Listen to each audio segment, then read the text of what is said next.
ससुरात जहिबे पगली मर जाई तोरे दीवाना।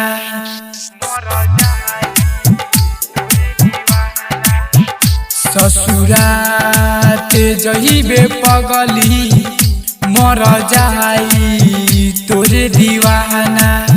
ससुरात जहिबे पगली मर जाई तोरे दीवाना। दुआरा पबाजी बाजा नाची सारा जमाना।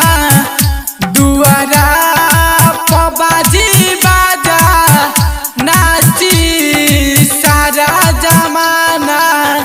ससुरात जहिबे पगली मर जाई तोरे दीवाना।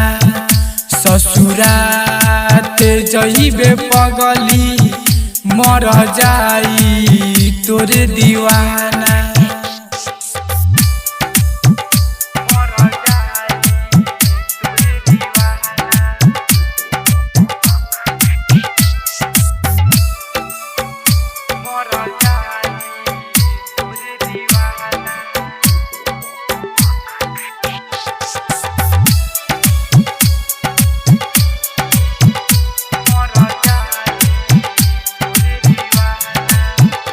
सोचले न कैसे रहेबे बात दिलावा के करा से कहे।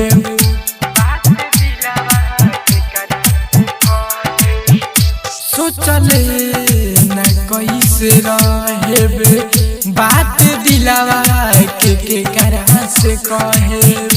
कसहू तू मिले आजा करी के कवनो बहाना। कसहू तू मिले आजा करी के कवनो बहाना। ससुरात जहिबे पगली मर जाई तोरे दीवाना। ससुरात जहिबे पगली मर जाई तोरे दीवाना। मर जाई तोरे दीवाना।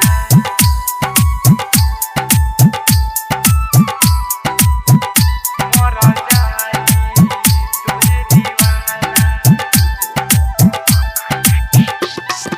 डीजे विजय मर जाई तोरे दीवाना।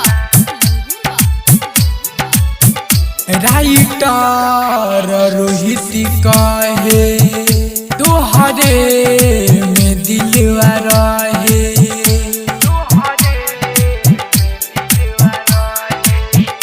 राइटर रोहित कहे तोहरे में दिलवा रहे।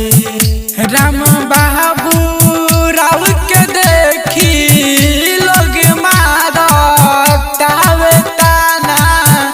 राम बाबू राव के देखी लोग मारतावे ताना।